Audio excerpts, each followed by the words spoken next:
pode falar sem máscara. Bom, queria em primeiro lugar saudar o Sr. Presidente da Câmara,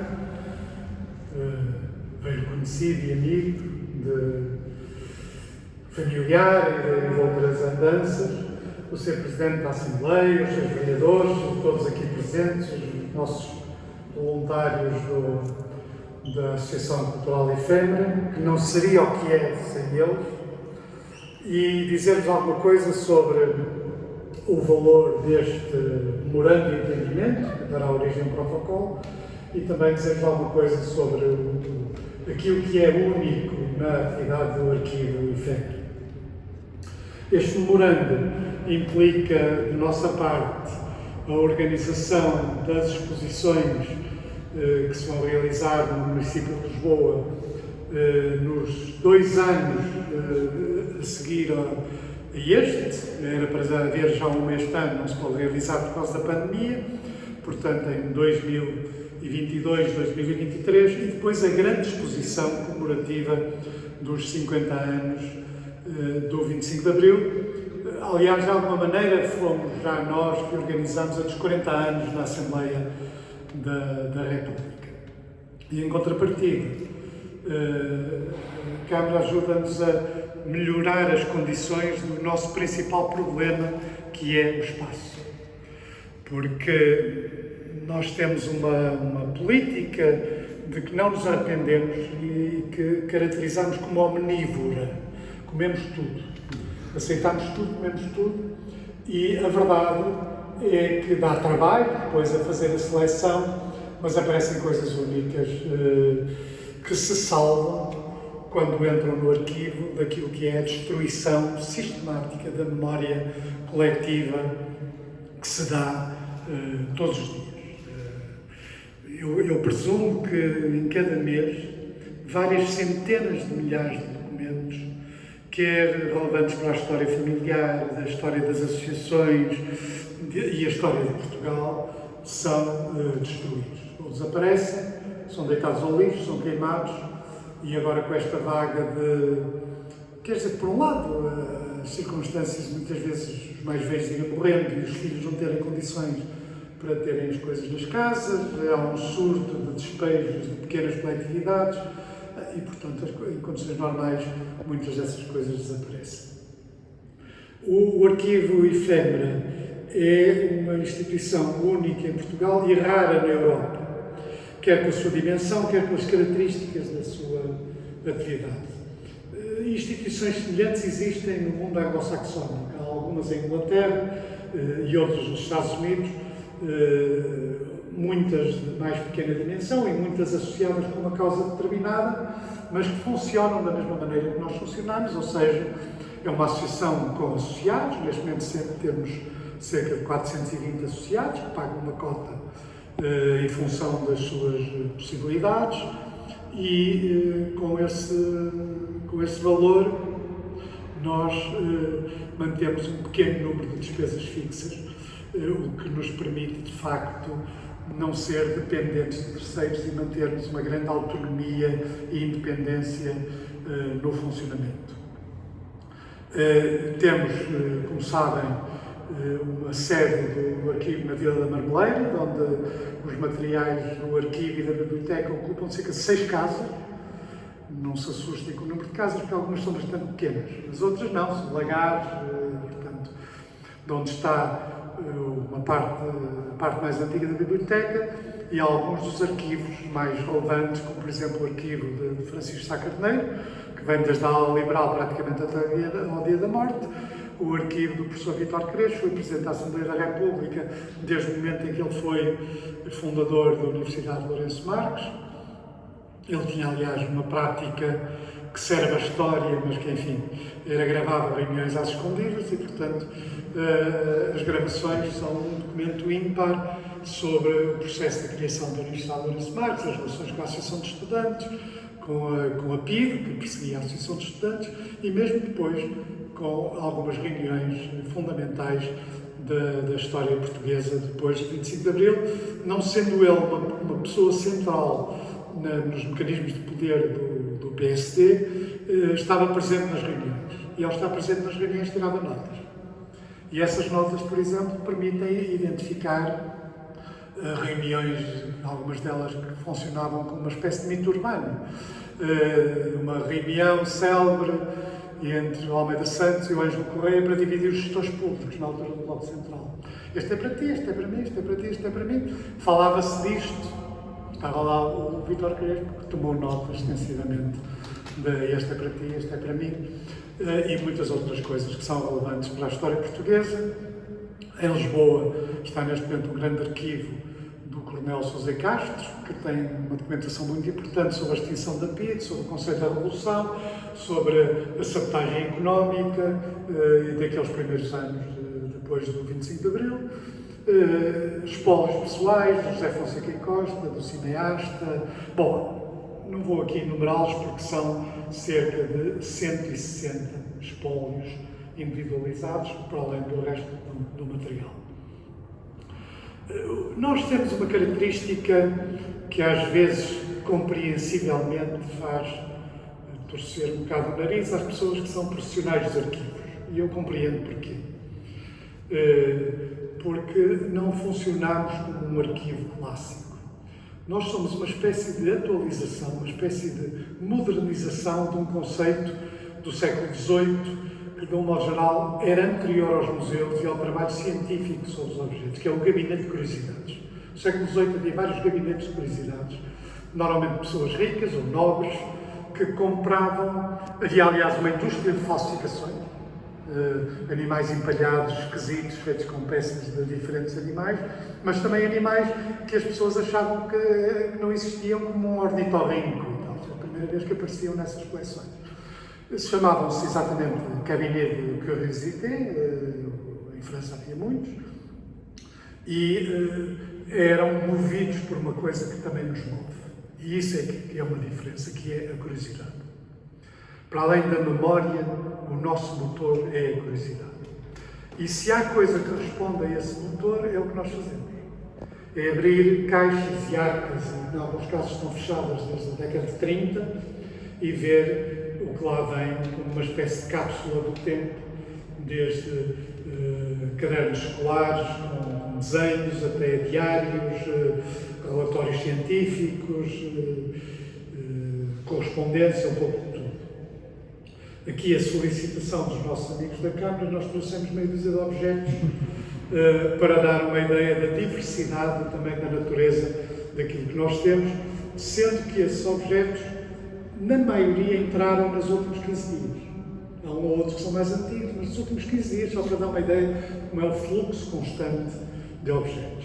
E para impedir a vergonha desta mesa, que certamente nunca teve uns sapatos em cima, eu vou pegar nestes dois sapatos, que não são sapatos vulgares. Estes sapatos têm uma serra dentro. Foram feitos na Loire para os militantes, quando fossem presos, já levarem a sério. Portanto, eles estão cozidos, eles foram descozidos por alguém que sabia de sapatos, algum sapateiro, e dentro tem uma serra e, portanto, são sapatos que são relevantes para a história da repressão e para a história da liberdade. Presumo que tenham sido feitos 3 pares.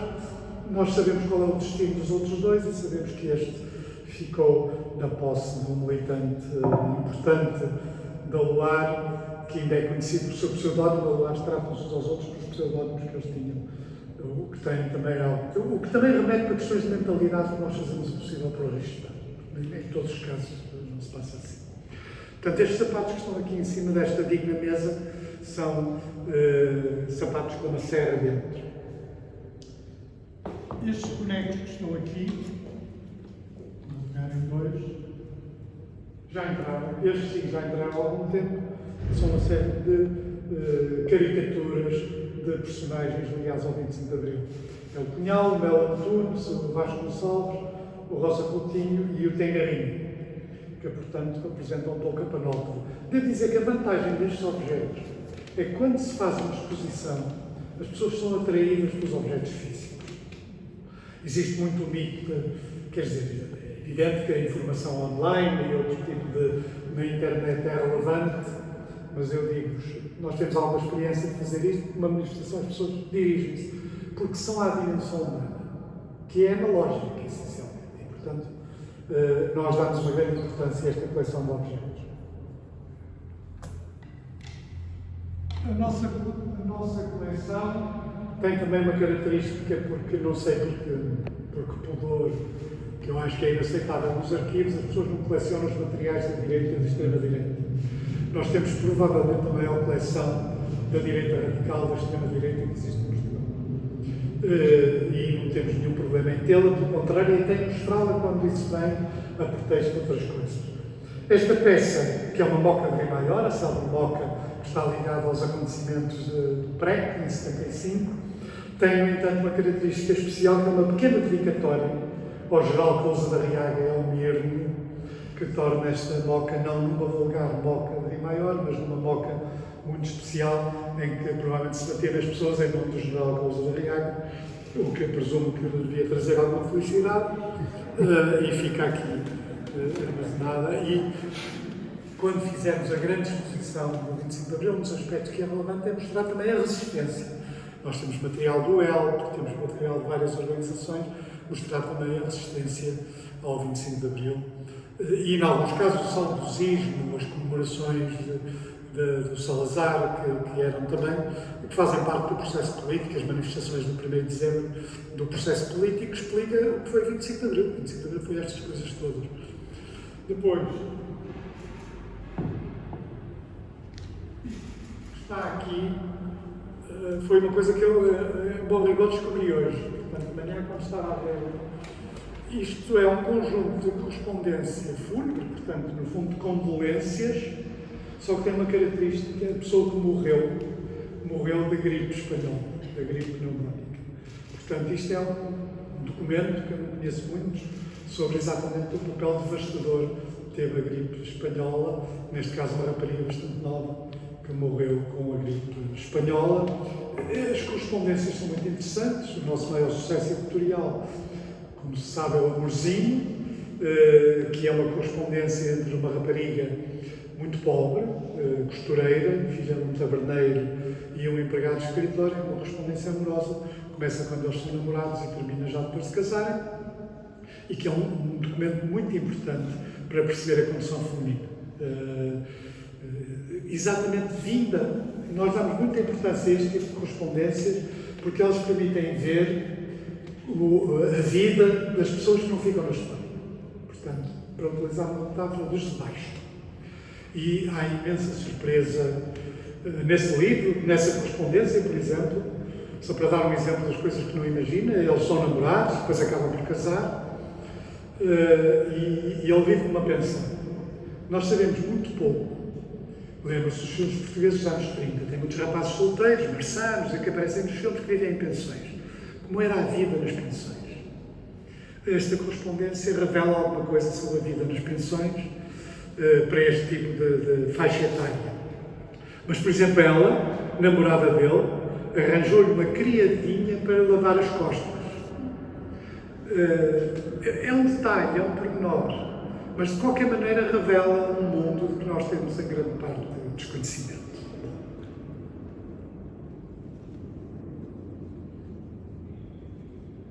Este também entrou esta semana.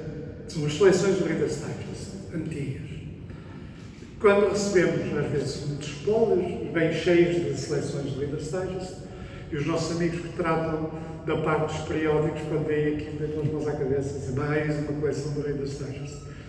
Mas nós estamos a reconstituir uma coleção completa. Não é que numa coleção do Reader's Digest, também é uma coisa que eu nunca tinha visto. Nós temos um grande espólio da censura, mas nunca tínhamos visto este tipo de censura.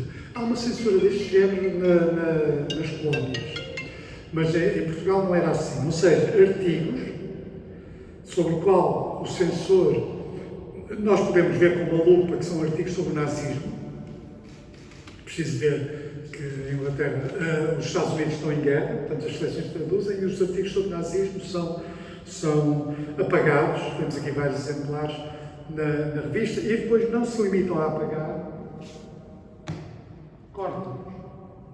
E, portanto, aqui estava um artigo que foi cortado. Quando fizermos a primeira exposição, que será sobre a censura, certamente estes exemplares vão mostrar a panóplia de coisas que eram censuradas. Nós temos no espólio sobre censura de reclames, por exemplo, na rádio, censura de filmes, que não era a Comissão de Censura que fazia, ou era o CNI, que fazia diretamente a censura dos filmes.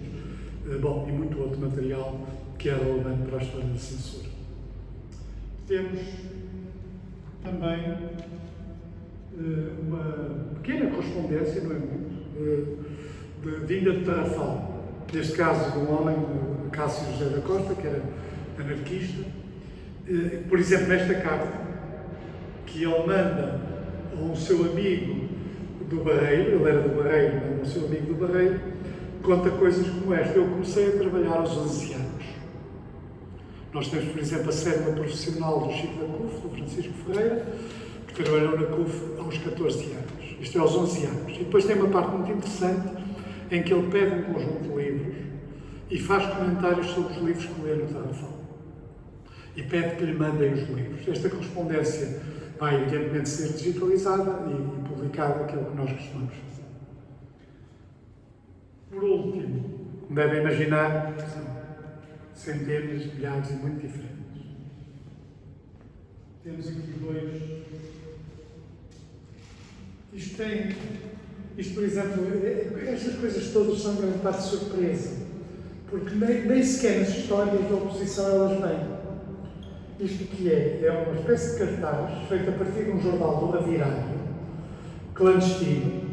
O Avirário, ou seja, os republicanos que eram contra a ditadura, têm um papel muito importante na fase inicial dos anos 30. É preciso ver que a implantação da ditadura causou o maior saneamento da história portuguesa, nem se compara com o que aconteceu depois de 25 de Abril, e causou dezenas, se não centenas de mortes, portanto, nas diferentes revoltas. E então o que é? O Salazar, isto é como nas gravuras chinesas, mais alto, a ensinar finanças públicas ao Hitler e ao Mussolini. E é de facto uma coisa muito pouco conhecida e que nós temos lá no arquivo. Isto veio do espólio que nos foi oferecido pela Fundação Carlos Gulbenkian, que está em Paris, do Carlos da Fonseca. E por último, para não nos passar, um cartaz da campanha do Norte de Matos, que eu penso que é o único. Não existe na coleção da Biblioteca Nacional, não existe em nenhuma coleção. Nós temos uma boa coleção, cerca de 20 cartazes do Norton, da campanha do Norton, alguns são mais conhecidos. Temos aquelas fotografias que criaram grandes problemas ao regime, são fotografias deste tamanho, mostrando as multidões que foram aos comícios. Temos as mesmas fotografias para Humberto Delgado. A vantagem da nossa terra, não sei se isto em Lisboa, é que os grandes reuniões da oposição, os grandes comícios com multidões da oposição foram no Porto. E, portanto, foi o Norton e foi o Humberto Delgado. E quando as pessoas viram que a cidade veio para a rua com o Humberto Delgado, quando ele chegou à estação de São Bento, mudou tudo. É um momento de viragem. O PC, por exemplo, que apoiava Arlindo Vicente, não apoiava, mudou. E logo assim se percebeu que aquilo era um fenómeno de natureza muito diferente. Isto é um cartaz muito interessante e muito pouco comum da campanha. Pronto, isto dá-vos um pequeno exemplo das centenas de objetos, dos milhares de documentos, das centenas de espólios que nós temos no arquivo e que vão beneficiar da exposição pública, das exposições que vamos fazer em colaboração com a Câmara Municipal de Lisboa. E, em contrapartida, nós temos uma grande fonte de espaço e, portanto, vamos também conversar sobre a possibilidade de ter algum desafogo do espaço, até para podermos tratar melhor muitas das coleções. Estamos em vésperas de receber, eu ainda não anunciei isso publicamente, mas estamos em vésperas de receber um grande espólio sobre a vida política de todos os partidos, desde 25 de Abril, particularmente desde a década de 90, não, as primeiras coisas não, até à atualidade, que abrange fotografias, cartazes, outdoors, lonas, panfletos, objetos e também grandes coleções já mais de caricaturas, desenhos, o que faz com que seja impossível fazer a história contemporânea hoje sem ir ao arquivo efêmero. É mesmo impossível. Claro que tem um efeito intimidatório. Já lá foram estudantes, e devo dizer que isso é uma grande irritação minha, que estão a fazer uma tese de doutoramento. Quem está a fazer uma tese de doutoramento é suposto saber tudo sobre a matéria sobre a qual está a fazer a tese. Chegam lá e veem tanta coisa. Nunca mais acaba a tese. Pois, demora a acabar. Pelo contrário, os estrangeiros têm uma atitude um pouco diferente, mas as coisas, presumo eu, também vão mudando. Queria agradecer à Câmara Municipal de Lisboa, ao Sr. Presidente, ao Sr. Presidente da Assembleia, aos Srs. Vereadores, a todos os nossos amigos que aqui estão, aos nossos amigos do IFEMER, que nos permitem ter um output muito superior a arquivos que recebem centenas de milhares de euros, sem desprimor, porque eles têm limitações e dificuldades que nós, apesar de tudo, também não temos.